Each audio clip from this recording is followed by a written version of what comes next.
Swami Shuddhabodhananda Saraswati has been teaching Vedanta in Bombay for over 40 years. He grew up in I just went up to him and said, Shuddhabodhanandaji, tell me something interesting about you which is not there on the profile, which is being circulated to everybody. So, do you like to, what was your passion? Do you like to read? Do you like to travel? Do you like to cook? He said, no, I don't have any passion except Vedanta. So I said, okay, then when you were younger, you used to play a sport, some sport. I can tell the people about something you used to do, like our Swamiji used to do karate and judo and stuff like that. So he said, my sport was Bhakti when I was growing up. And everything I did was around Bhakti and Vedanta.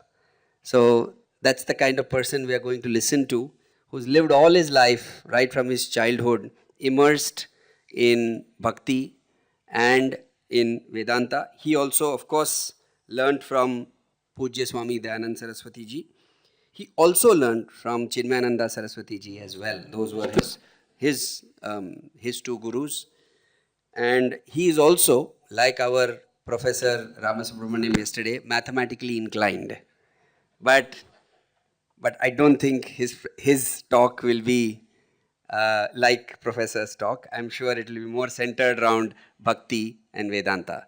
But in our traditional style, we would like to welcome Swamiji with the Purna Kumbham initially. Swamiji, please.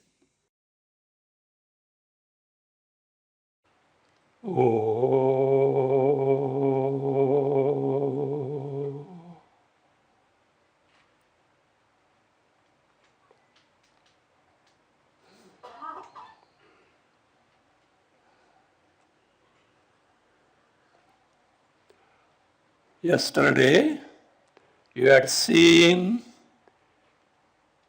certain aspects of Vedanta with its utility in day-to-day life.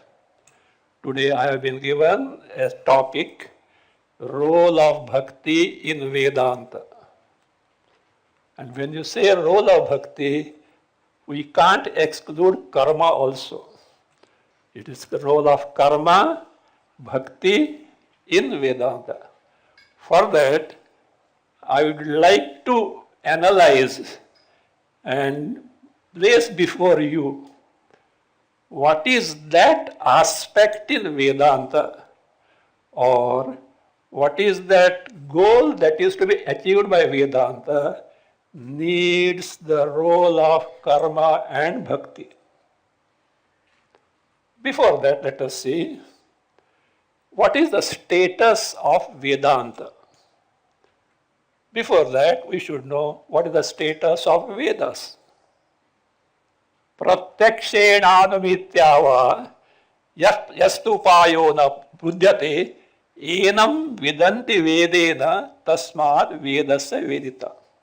You have a problem and you cannot find any solution whatsoever through the means that are available in the world, which is something which is beyond the realm of human intellect, what we call as apaurushaya.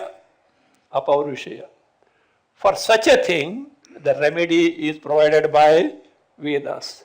And in the Vedas, the highest body of knowledge is Vedanta, because it caters to the fundamental problem of life.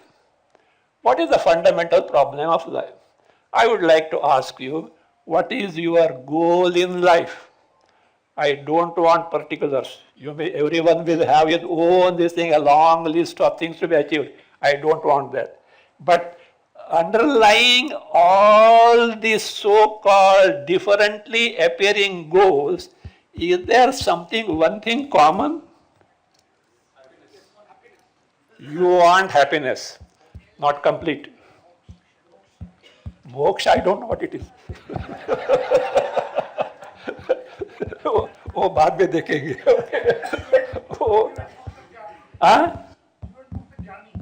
That is what you have told is the solution. Correct, you are right. You have told the solution. That's correct. So now, you want to be happy, agreed, but in what way you want to be happy?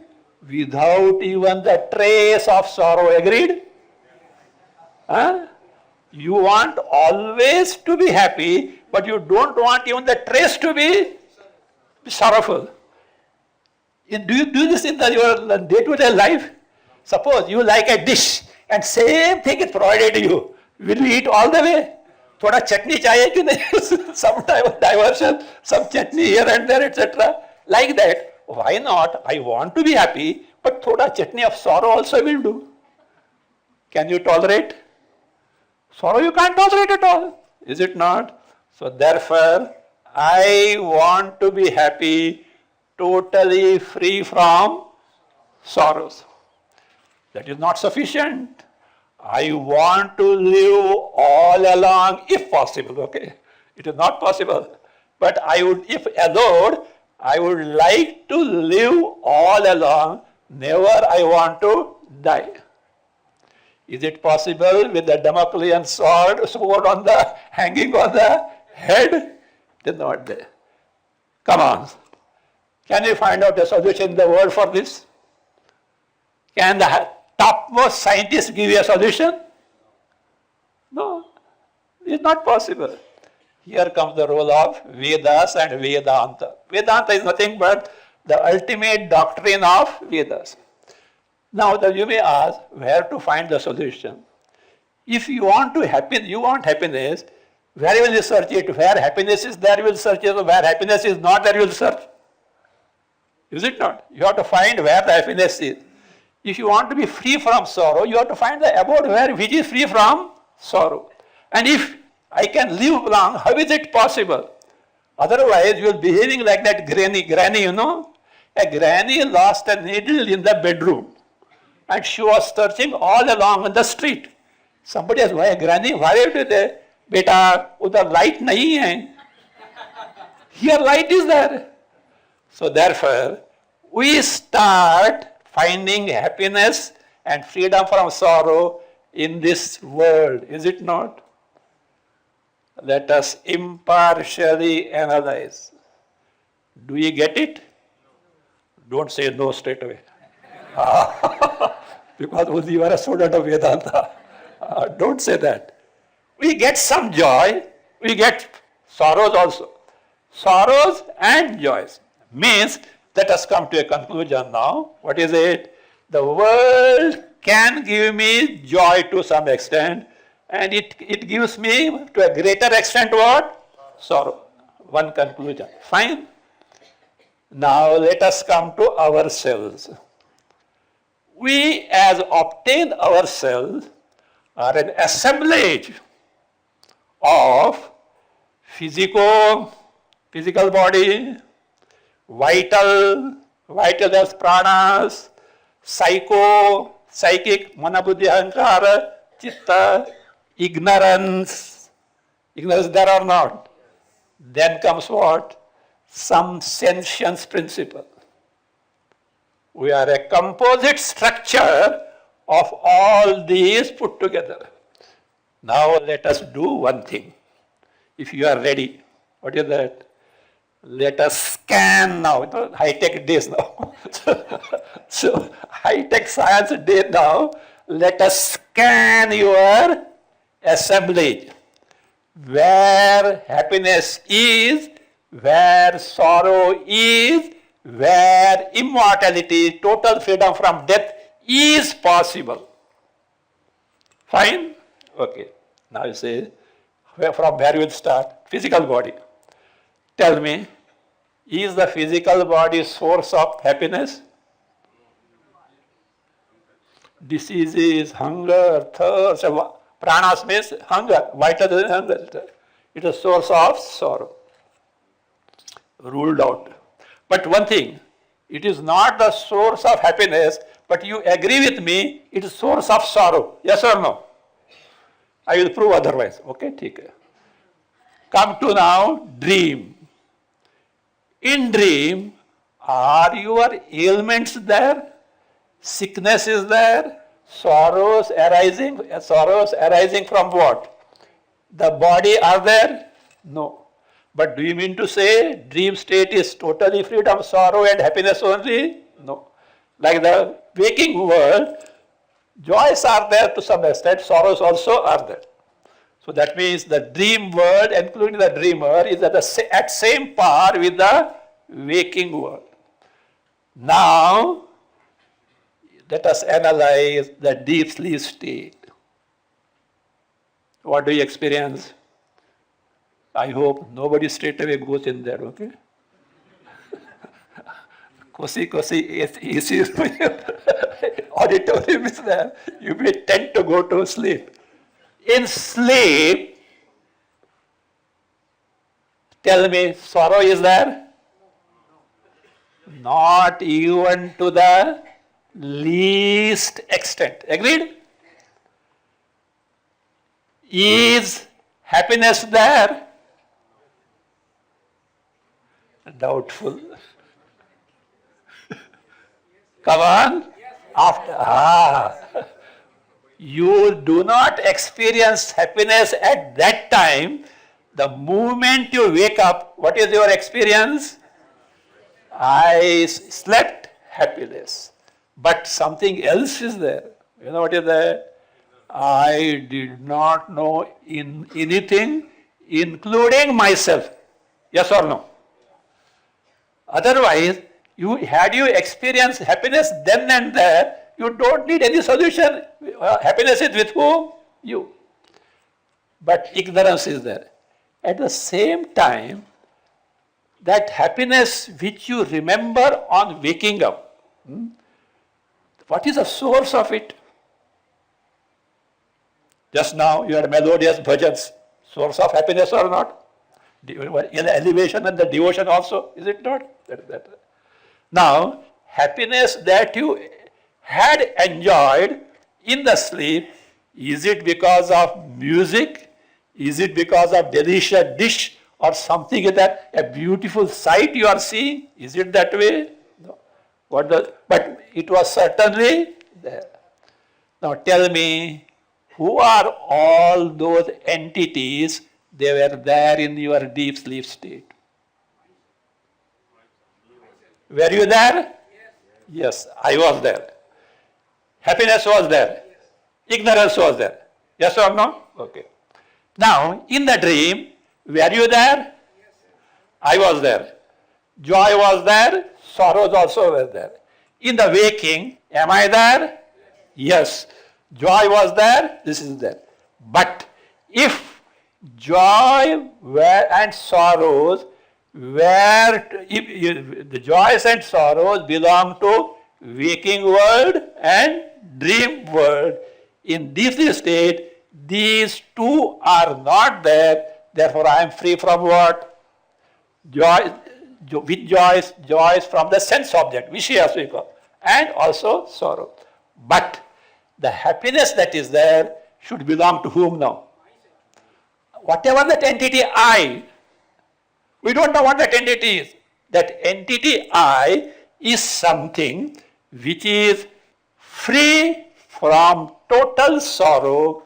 It is nothing but happiness by nature. Understood? The question, your next question must be there. Swamiji, why do we not know? Why do we not experience that happiness totally free from sorrow? Because it is I. Have you lost yourself any time? No. Now let us find out what this I entity is. A common denominator in the waking, dream and deep sleep state. If you just analyze, is it not a principle which is what? Aware of you waker, waking world and all waking experiences. Awareness principle which is aware of dreamer, dreamt world and dream experiences. Awareness which is aware of nothingness in the deep sleep state. This entity is a common factor. Vedanta says it is pure awareness principle, pure consciousness principle, Chaitanya Tattva. And this Chaitanya Tattva is what? Everlasting. It is nothing but Paramananda. It is nothing but entity totally free from sorrow. In fact, in and through all our pursuit, we are trying to get this entity, but we don't succeed at all. Who has to give the method now, means for that? We have to come to Vedanta only as such. The Vedanta.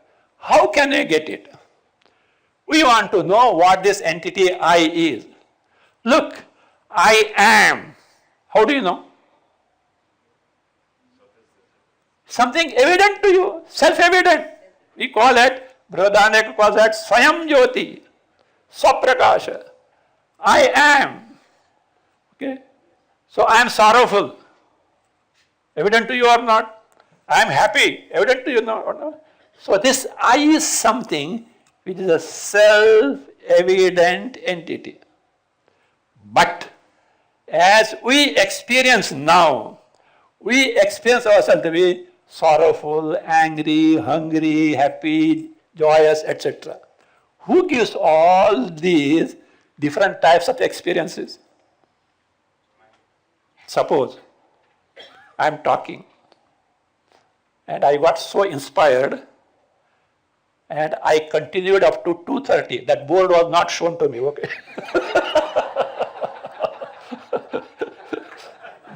They took pity on me and they didn't show. That for just 5 minutes was not shown to me.